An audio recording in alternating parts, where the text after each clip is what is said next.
Hello, beautiful people, and welcome back to Ohio Stadium in Columbus, Ohio, the home of the current national champions. Hour 2 begins now. Football is amazing, wow. And that man is a national champion head coach of the Ohio State Buckeyes, Ryan Day. Coach, the boys back in the Thunderdome, both the Talks of Tables at Ty Schmidt and at Boston Connor, and one half of the Hammer, Dad. Cowboys, AP Tone, Hi, pumped Coach. to see you. We're thankful. Hey, we thought he hated us. Is that not accurate? Yeah, that is very accurate. Yeah, now we don't have to hate him. We love you guys. No, well, we want to let you know that dang. we are that way, though. That is how we operate. We always will. It's not I think it's a good trait, but a lot of people view it as not great. And it's probably put me exactly. It is like the Buckeyes last season. So we thought you hated us. So we, in return, had to hate you. Very thankful that you don't hate us because we did not want to hate you. Strictly because what you have done here and what you've had to battle through. Now, granted, I'm just getting baptized in college football over the last 5 years. I understand the state of Ohio has loved the Buckeyes for a very long time. But what we have watched you have to go through with the success that you've had and then the failures that have happened and then the reaction and the criticism and how it felt like the entire state was on fire and then you were able to lead the boys to get a national championship, it's like you should be commended. You are somebody that we like. You are a dog. You need to know that. And we just want to officially say, because we didn't get a chance to interview him after the national championship, if you do recall, 3 requests.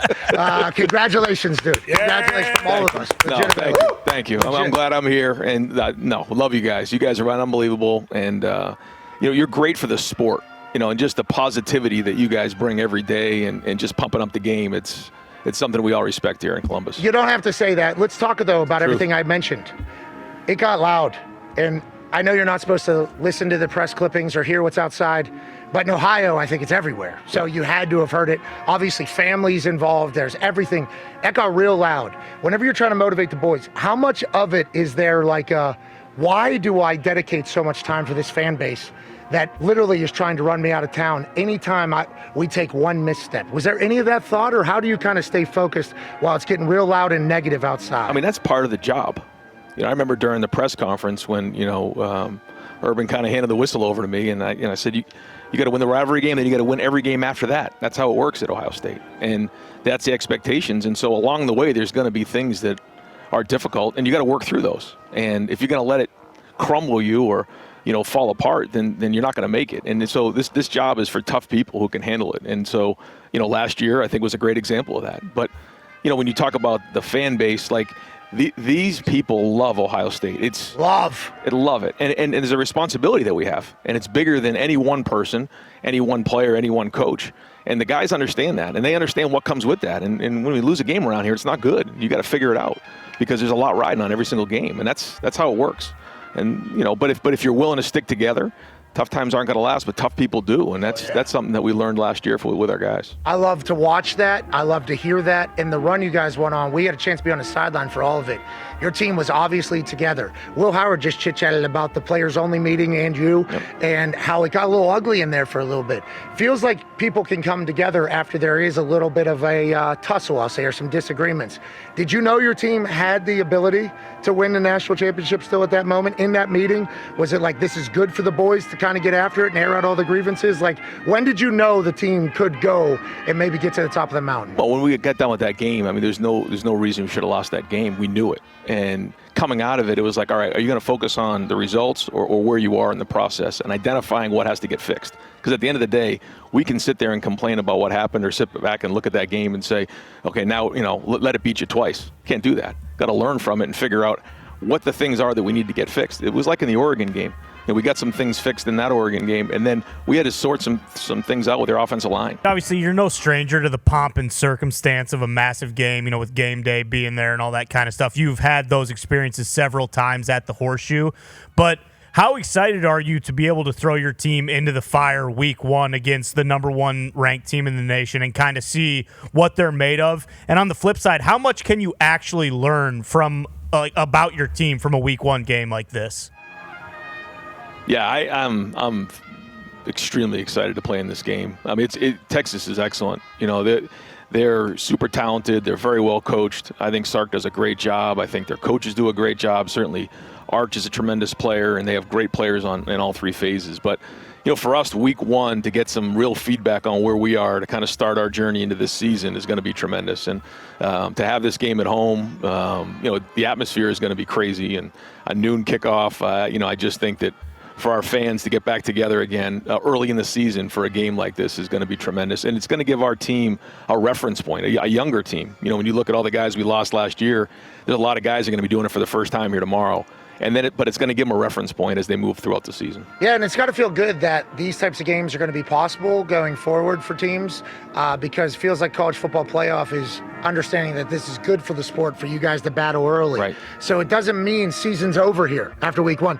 It's going to feel like it here, and you won a national championship. I don't care, is what some Ohio guy's going to say Saturday night if you guys don't get the dub. You've become noon kings. Okay, you certainly have.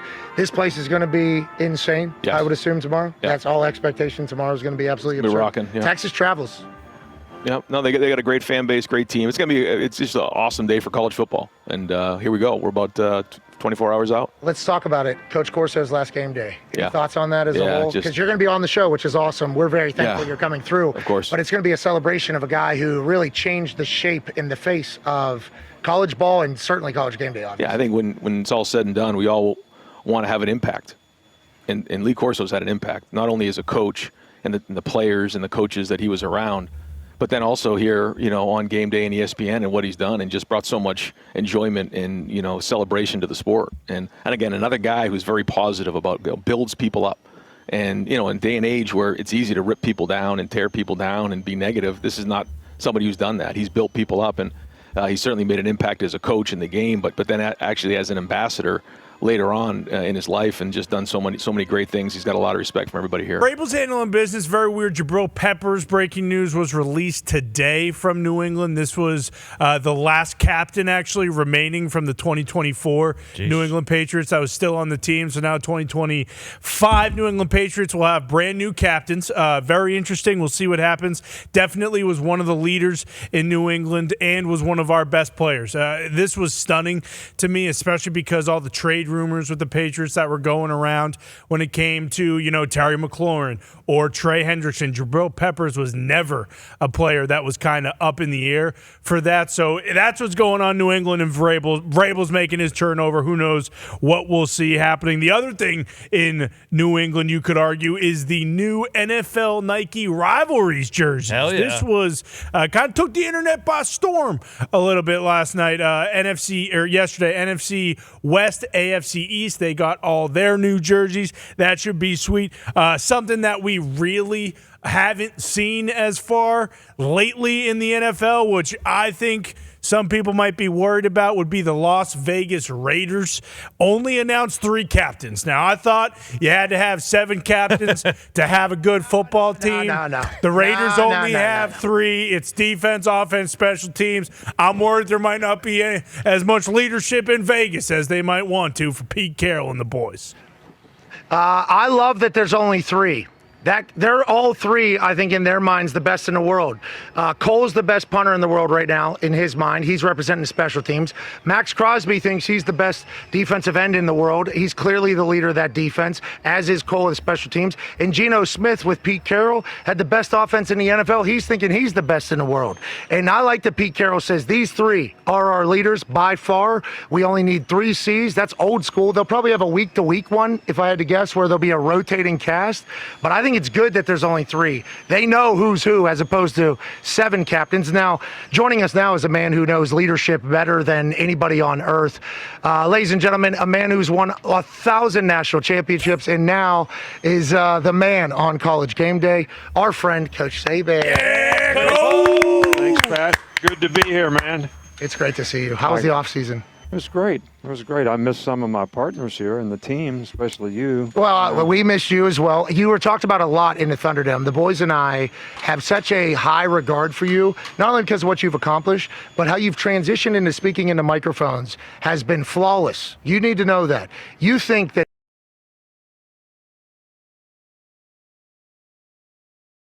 No, right, boys? Yeah, Amen. yes, without a doubt. Yep. Huge. No questions. You are great for football. So I appreciate the fact that we get to talk to you. And I guess we'll make the announcement now. Coach Saban will be joining us every single Friday. Yeah. Glad to do it, man. Yeah, you're Glad great to for do it. football, though. So Glad to be here. Okay, let's talk about this season. We got Texas, Ohio State to kick this thing off. 3 top 10 matchups in the first weekend. How do you feel about that potentially becoming a thing going forward? And what should we expect from these teams that are ranked very high in your eyes? Well, first of all, I think it's great that we have games like this, and I wish we had them every week. I wish that, some way somebody could control the schedule a little bit, that we had some interconference games and the best games. So it's great for the fan experience. When it comes to this season, this is one of the most difficult seasons to really predict, who's going to do what, especially after the first few teams, because there's so many changes on rosters. There's so many quarterback changing teams, and who's going to fit in the best? Where's the leadership, the chemistry going to come from? How are they going to fit in with the players that they have? What's the production going to be? Hard to figure out. Yeah, Coach, for the last 8 months or to a year, however long it's been, everyone's got to weigh in on Bill Belichick in North Carolina and have an opinion about, whatever. We had Michael Lombardi on yesterday, and he said that they had a couple conversations with you, reached out with you, just for advice or whatever the case may be. Now that we're a couple days ahead of them actually taking the field and we're going to see the product on the field, what are your expectations for this North Carolina football team? And do you think the whole situation will feel different to Bill, or is coaching ultimately just coaching? No, I think coaching is coaching, but I do think there's some what I would call operational differences, in college. Just take the sidelines, for instance. You got 45 guys on the sidelines in the NFL. In college you could have 100. So that changes a lot of how do you manage that? How does it affect you? How does it impact you? But that's just a sort of a stupid operational. Oh my God! It sounds like you hate how much conjecture is around. Yep, congestion on the side. I made certain guys stand behind the bench because I hated the traffic on the sidelines. But my point is this: they've got 70 new players at North Carolina on their roster. Bill is a great coach, he's a great teacher, and he's great at developing players. So if you have that many new players, you really don't have a chance to develop them. So, my expectation is it's going to be a little bit of a work in progress, and he's going to make all these players better, and they're going to benefit and create more value for their future because of Bill. But it's going to take a little time. So, and I think everybody should understand that. You been paying attention to any of the NFL stuff right now with Micah? How do you know Jerry Jones well? How can you not? Yeah, it's everywhere. No, I do not know Jerry Jones very well. But, man, I tell you what, when you got a significant, dominant player, especially pass rusher, those guys are so hard to find. Oh. Boy, it'd be just hard for me as a coach to let a guy like that go. But it is what it is. It is what it is. And there's been a lot of great clips coming out of all of it, including Micah celebrating around the house and telling his mom she's retired forever, obviously. And that's cool for him from the personal side. But the Green Bay Packers feel the exact same way you do. They go, hold on. We just picked up 2 firsts. And Kenny Clark, great player. Nobody's talking about that enough. Great player. He is a great player. Kenny's got to stop the run. Kenny's a great player, and Jerry said he got to stop the run. But I think there's a lot of teams saying, did we all know this is what it took to get Micah Parsons? I think anybody would want a dominant pass rusher on their team. Jerry's getting judged pretty hard right now by everybody. Yeah, I think so because, there's certain guys that affect a game. And, wide receivers can affect a game. Quarterback can affect a game. Great runner can affect a game. But pass rushers, in this day and age of football, when over 60% of the plays in the NFL are passes, and that guy can impact the game, not just in sacks, but how many times do you affect the quarterback? And how much is he worried about you as a rusher? I just think that's the one place on defense that a guy can really make an impact. Like you could say our whole secondary, we got to cover 5 guys. You got 1 pass rusher, you don't have to cover anybody except the quarterback. You've earned this position, and we're all lucky to watch it. Can't wait to see you tomorrow on game day, and every single week joining us on Fridays. We're very thankful for that. Good. I appreciate you having me. Thank you so much. Ladies and gentlemen, the GOAT, Coach Saban. Yeah, Coach! Locked in. Coach. Yeah. All right, guys. There it is. See? Why couldn't we get a couple of those?